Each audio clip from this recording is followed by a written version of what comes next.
Hello students, स्वागत है आप सभी का पीसीएम क्लासेस में। आज हम बात करने वाले हैं, आज से हम मैथ स्टार्ट करने वाले हैं। क्लास 12 की मैथ,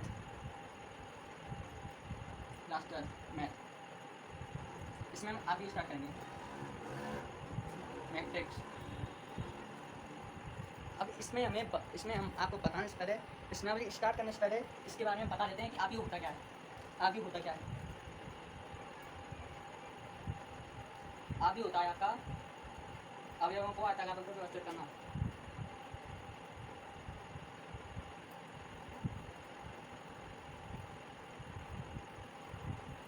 अवयवों को आयताकार रूप में व्यवस्थित करना आप ही कहलाता है। कोई भी अवयव हो, जैसे A1, A11, A12, A13, इस जैसे कोई भी अवयव हो, कोई भी उनको आयताकार रूप में व्यवस्थित करना ही आव्यूह कहलाता है। ये 7 प्रकार का होता है। आव्यूह 7 प्रकार का होता है। आव्यूह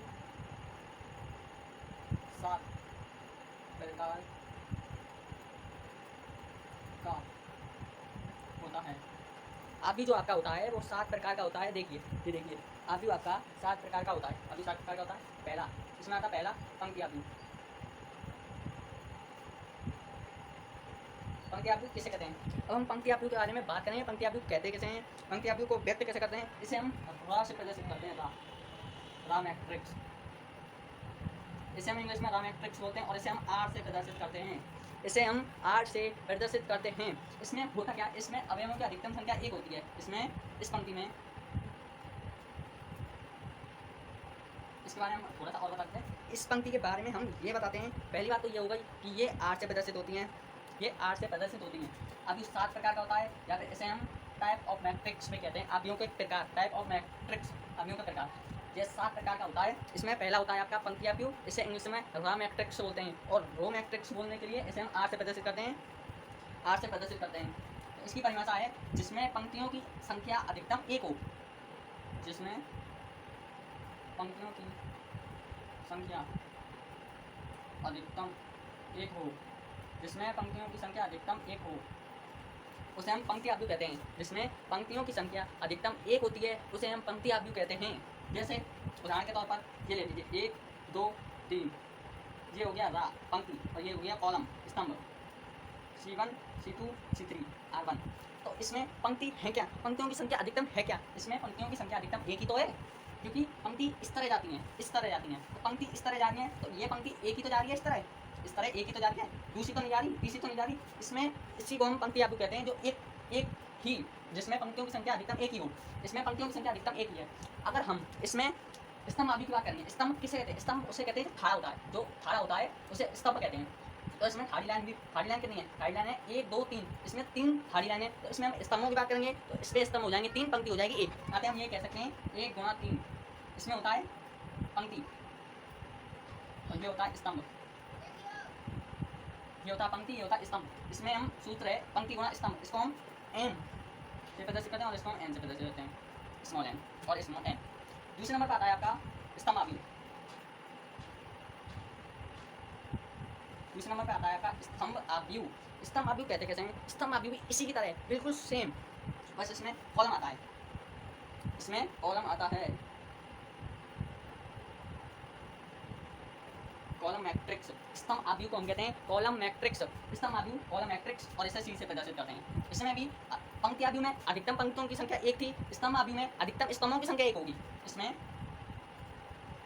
अधिकतम स्तंभों की संख्या 1 होती है। इसमें स्तंभों की संख्या 1 होती है। जैसे उदाहरण के तौर पर लेते हैं हम इसी की तरह 1, 2, 3, 1, 2, 3।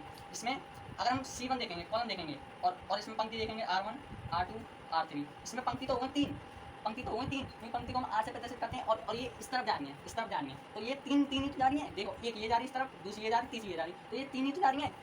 और अगर हम इसमें स्तंभों की बात करते हैं, स्तंभ मतलब कॉलम की बात करते हैं, तो कॉलम 1 ही होता है, क्योंकि स्तंभ सीधा होता है, खड़ा होता है। तो इसलिए 1, 2, 3 ये सीधा 1 ही लाइन में जा रही है, तो ये कॉलम कहलाएगा 1। तो अतः हम कह सकते हैं ये 3 गुणा 1 का है, 3 गुणा 1। इसमें 3 क्या है? 3 है इसमें पंक्ति, पंक्ति ये इस तरफ जा रही है, तो पंक्ति 3 ही तो जा रही है इस तरफ, तो ये पंक्ति हो गई, ये गुणा, और ये स्तंभ हो गया।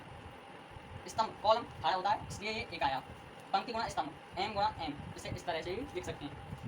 अगर हम दूसरा एग्जाम्पल लेना चाहें, जैसे कि 1, 2, 3, 4 5 6। अगर हम इसमें क्या करना चाहें, इसमें होगा C1 C2, इसमें कॉलम 2 होंगे और पंक्तियों की संख्या 3 होगी, R1 R2 R3। इसमें जो इस तरफ जा रही हैं वो तो पंक्ति हैं, पंक्ति को R से प्रदर्शित करते हैं, और ये इस तरफ जा रही हैं, इसलिए पंक्तियाँ 3 हैं, तो ये 3 गुणा 2 का आव्यूह है। और कॉलम सीधे हैं, तो सीधे कितनी जा रही है, सीधे एक जा रही है, एक इस तरफ एक इस तरफ, ये 2 जा रही हैं, तो 3 गुणा 2, ये भी पंक्ति हो गई। तो ये स्तंभ M गुणा M, इस तरह हमने 2 आव्यूहों को प्रदर्शित किया, और हम इसी तरह सभी आव्यूहों को, 7 आव्यूहों को प्रदर्शित करेंगे। अब हम बात करेंगे तीसरे आव्यूह की। तीसरा आव्यूह है आपका वर्ग आव्यूह।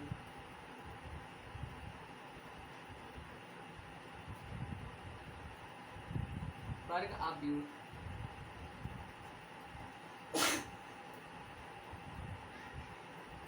वर्ग आव्यूह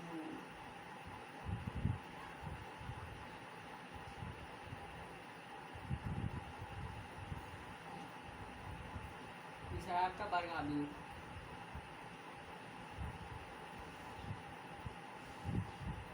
वर्ग आव्यूह में होता क्या है, M बराबर N, M N के बराबर होता है।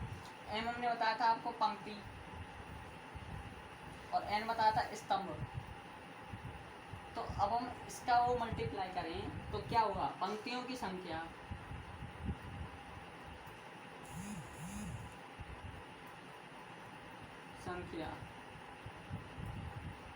बराबर होती है स्तंभों की संख्या के।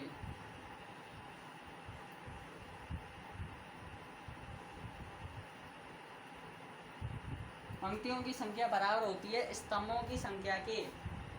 पंक्तियों की संख्या बराबर होती है स्तंभों की संख्या के। जैसे ये वर्ग है कोई 1 गुणा 1 का, और ये वर्ग है कोई 2 गुणा 2 का, और ये वर्ग है कोई 3 गुणा 3 का। तो इसमें जितनी पंक्तियां होंगी, इस वर्ग आव्यूह में जितनी भी पंक्तियां होंगी, वो उनकी संख्या स्तंभों की संख्या के समान होंगी। मतलब जितनी भी पंक्ति होंगी उतने ही स्तंभ होंगे। अगर इसमें एक पंक्ति है तो एक ही स्तंभ होगा, अगर इसमें 2 पंक्ति हैं तो 2 स्तंभ होंगे, अगर इसमें 3 पंक्ति हैं तो 3 ही स्तंभ होंगे। इसे हम वर्ग आव्यूह कहते हैं, जिसमें पंक्तियों की संख्या स्तंभों की संख्या के समान होती है। समान का मतलब अगर इसमें एक पंक्ति है तो दूसरा स्तंभ, अगर इसमें एक पंक्ति है तो दूसरी पंक्ति नहीं आ सकती, अगर इसमें दूसरी पंक्ति आई तो 2 स्तंभ हो जाएंगे, अगर इसमें 2 स्तंभ आ जाएंगे। फिर अगर इसमें एक पंक्ति एक स्तंभ है, अगर दूसरी पंक्ति अगर हम लाना चाहें तो हमें उसके लिए एक स्तंभ और लाना पड़ेगा। फिर तो इसमें अगर एक पंक्ति एक स्तंभ लाएंगे तो ये 2 गुणा 2 का बन जाएगा, 2 गुणा 2 का आव्यूह बन जाएगा, 2 गुणा 2 का वर्ग आव्यूह बन जाएगा। और इसमें भी हम एक एक लगाना चाहें तो ये 3 गुणा 3 का बन जाएगा। इसी तरह इसमें जितनी भी पंक्तियां होती हैं उतने ही स्तंभ लगाने पड़ते हैं। अब चौथा होता है आपका विकर्ण आव्यूह।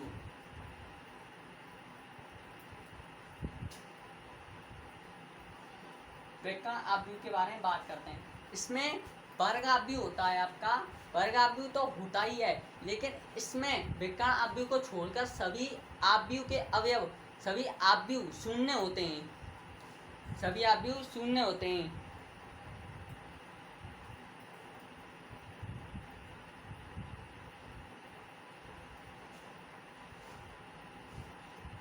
अब हम इसकी परिभाषा लिखते हैं। इसमें आपका वर्ग आव्यूह होता है,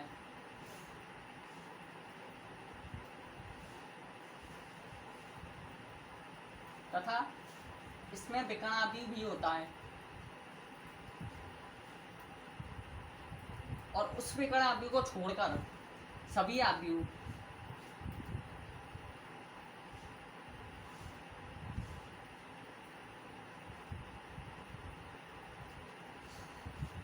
शून्य होते हैं, 0 होते हैं।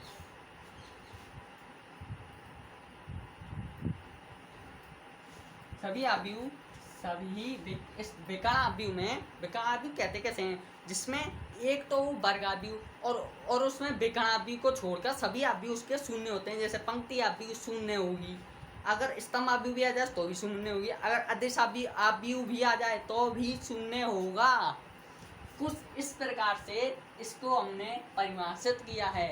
अब हम इसका उदाहरण देखेंगे, एग्जाम्पल। इसका अब हम उदाहरण देखेंगे। उदाहरण क्या देखो, 1 A11 A1 A21 A12 A22। इसमें देखो ये संख्या समान है, ये संख्या समान है, इसलिए इनकी जगह पर 0 आ जाएगा, अतः ये 0 हो जाएगा। समझ में आया? विकर्ण आव्यूह कहते कैसे हैं? जिसमें वर्ग आव्यूह होता है तथा विकर्ण आव्यूह को छोड़कर सभी आव्यूह शून्य होते हैं। जिसमें वर्ग आव्यूह होता है और विकर्ण आव्यूह को छोड़कर सभी आव्यूह शून्य होते हैं, उसे हम विकर्ण आव्यूह बोलते हैं। तो आई होप ये समझ में आ गया होगा। आगे के 3 आव्यूह बचे हैं, उसको हम अगली क्लास में डिफाइन करेंगे, बात करेंगे, चर्चा करेंगे उसके बारे में।